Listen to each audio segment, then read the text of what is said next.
Hey guys, and welcome to a YouTuber Royal Rumble. This was part of the Warhammer World Championship, and I myself, the mighty Melon Lord Mwahaha, is going up against its current year, who does represent the Extreme Meme team. Now yes, all of my battles from the second group stage will be live streamed. This one, however, does feature some units which are changing heavily in the patch that is going to be coming out in about 1 hour's time, and patch changes to units tends to mess up replays quite a lot, so I wanted to ensure this one does get some love. We'll try revisiting it on stream later on as well to see if it does come through. But anyway, enough of that, let's hop out and check the little builds.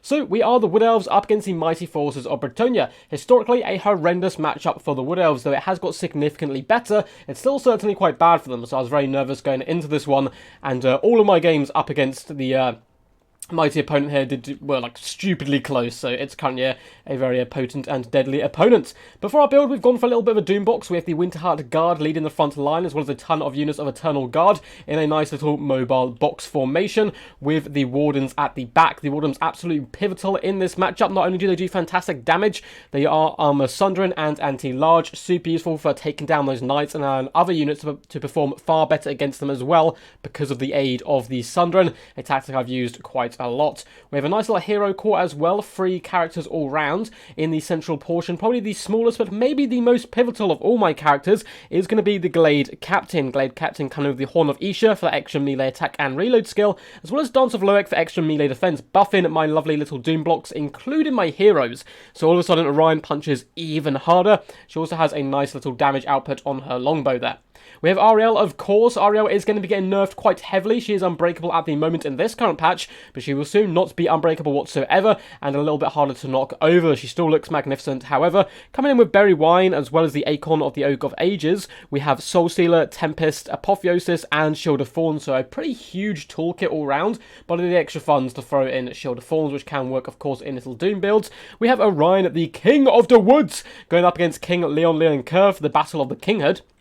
Coming with Horn of the Wild Hunt, Hound of Orions, as well as Hawk's Talon, and the very impressive Cloak of Isha, which unfortunately is going to be getting nerfed. No longer will it give you 44% damage resistance. I believe it's coming down to 22%, or maybe just 20%, or the healing hit points is going up, in fact. So, my boy Orion, he had his time in the sun, though it was too short. I'm a little sad about that, simply because he was such a meme for so long, and now he's actually really competitive. He's not going to last, unfortunately, too long. But anyway, we have triple Hawk Riders up in the skies as well, trying to harass and annoy the back lines, trying to play like a bit of a Lizard Man tactic with Pterodon Riders, just replacing them with Hawk Riders here instead. For my opponent's build, he has an absolute sway of peasant mobs dotted all the way through the front line. Cheap, cheerful, not very happy to be here, as they are going to be human pincushions to take down range threats. We also have some men-at-arms and spearmen in a secondary battle line to help drag down some of my larger units, as well as give a bit more of a backbone to the peasant formation. We have a ton of peasant bowmen, pox arrows and regular arrows all in the mix, dotted throughout. I like not including fire arrows here, which seems a bit weird. You're up against Wood Elves, wood is in the name. Fire, tends to do good against wood, but Firebug Elders can be a relatively common pick here, making them pretty useless. So, yeah, I like the inclusion of just the basic and poison ones. We have a ton of knights, as to be expected by the forces of Bretonnia. We have the Knights of the Lionhearted, regiment round Knights of the Realm. More Knights of the Realm, more Grail Knights as well on either flank. Actually, looks like just Knights around this one, Grail Knights on the other one. And leading the forces, as we said earlier, trying to steal that crown from the mighty Orion, is the King, Leon Kerr himself, the mighty beast on Tobabiki, coming in with the Sword of Corone, which is certainly going to help him out against this box. The Lion's Shield, again, a very powerful ability, and Stand Your Ground. He regens and is a big pain in the butt in general in this matchup.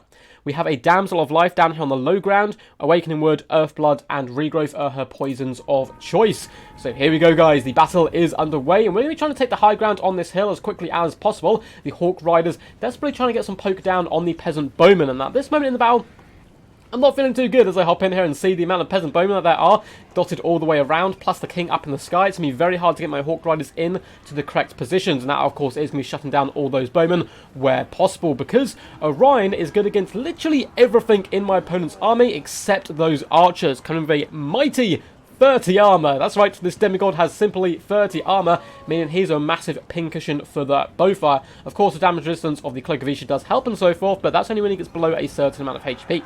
Winterheart Guard are going to be leading the charge alongside their king into the glorious combat up against the peasants, slaughtering them with elvish efficiency. And Ariel as well getting over here and poking down some peasant mobs. She's a pretty good chaff clearer all round with some of her big attack animations.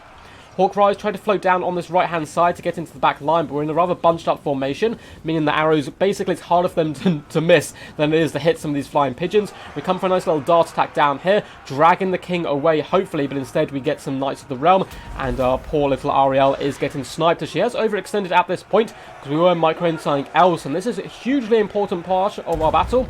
The Glade Captain and Orion focusing down that Damsel of Life from long range. If I allow those regrowths to go down on the king and the knights, I'm going to be in big trouble. It looks like the Knights of the Lionhearted do rally to the cries of King Leon as they charge in, wrecking some of my Eternal Guard, but Ariel is here, as well as Orion, and Orion is mighty, hunting down knights, lifting up horses and devouring them in one big bite. He's having a good day for sure.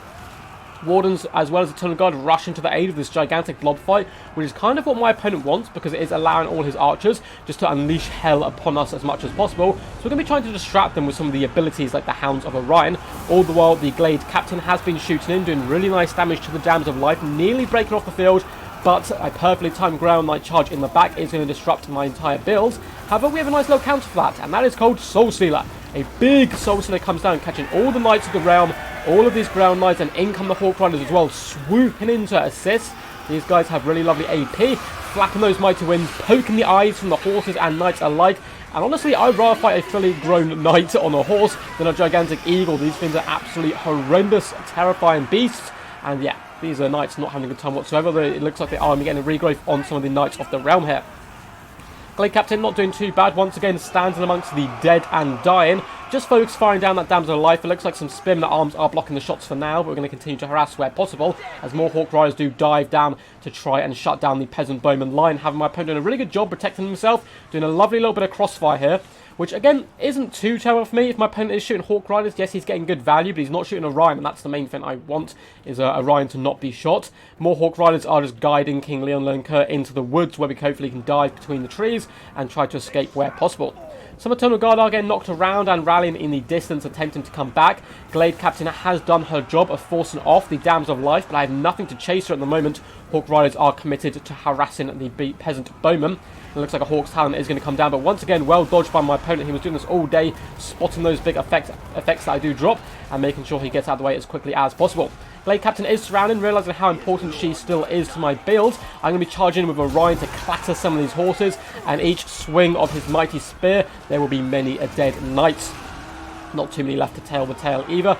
Winter Guard, as well as the Eternal Guard, needs to be dragged back to the main fight by me. A little bit of sloppy micro, although we are trying to manage our heroes quite effectively. Ariel floating over as well, and the hero core really works together. If they get isolated, they can get picked apart really easily, but if you've got Orion protecting Ariel, both of them protecting the Glade Captain, they can really do some lovely work. It looks like my opponent has had enough of that Glade Captain, focus firing her down with every single one of his shots, realising that the Damsel of Life is in big problems. And oh no, an overcast spell goes down by the rallied Damsel. We were going to hunt her down with some Hawk Riders, but she explodes in a puff of blood and magic, and she severs herself in half.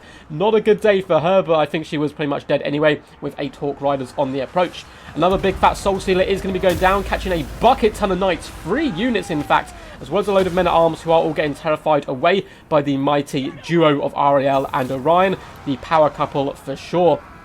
And yeah, Knights of the Lionheart actually terrified to shatter in point. Imagine how scary you have to be to shatter a Knight of the Lionhearted, and a ton of the peasant forces do break. Balance of power is dangerously close to army losses for me. It does push a little bit back there because we've managed to break so many units. But we do not have that much to chase down the enemy, and our Glade Captain is running from the hills with a pretty healthy, at least for that late game, unit of Hawk Riders here, who are desperately chasing down and hunting at the Knights of the Realm to try and force them off. The King is in, pretty good stead, following them as well behind.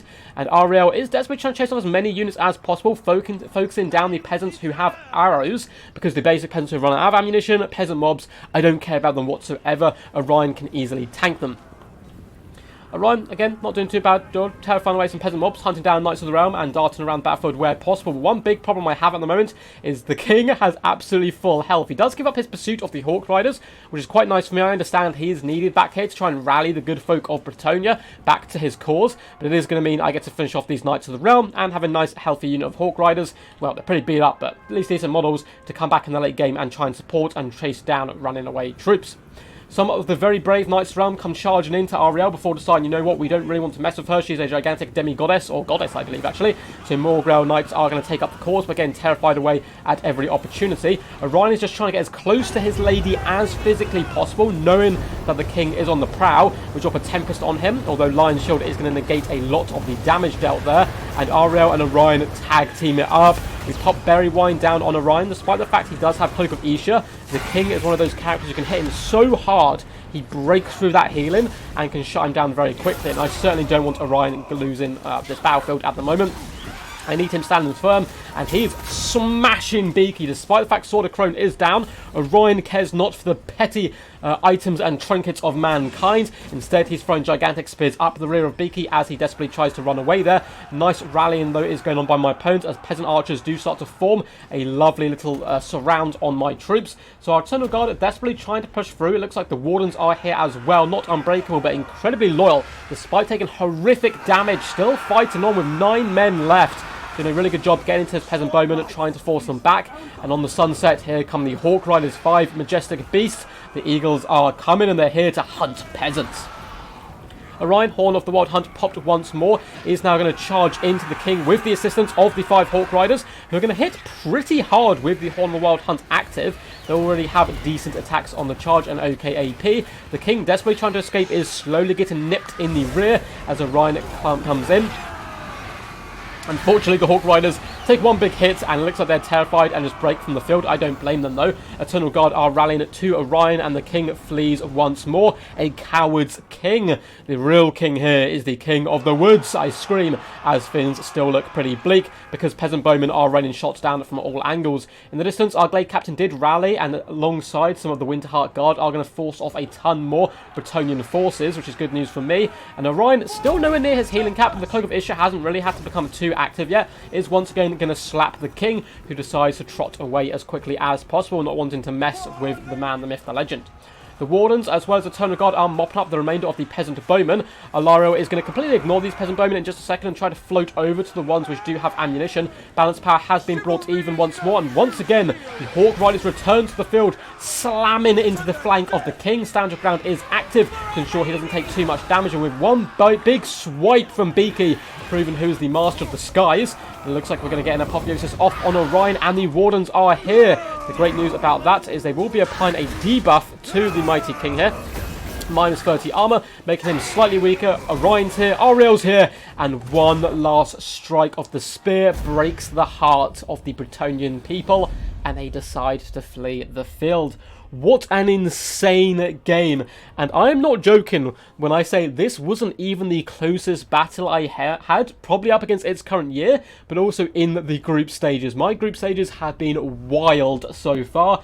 They're best of threes. Every game's going 2-1. I'm so excited to live stream. I can't wait. Hopefully, the live stream will be tomorrow if I can play my last opponent today. But if he can't make it today and he can only make it a little bit later in the week, we'll probably end up doing the stream on Monday because that's when the group stage ends. But there's, I think, like 6 out of 7 people in my group who are all fighting for the top 3 spots to go on to the next round. And its current year is certainly up there as well. Fantastic player. We were very evenly matched in all our battles against each other. Of course, I won't spoil you what battle this was or how many we won or lost because they are best of threes. But all my battles up against its current year were absolutely amazing. We'll go through the damage value and stats in just a second, but I hope you guys enjoyed. If you did, feel free to give the video a big old thumbs up. It really helps support the channel and push it out to more people. If you also want to support the channel and enjoy what you see, feel free to subscribe.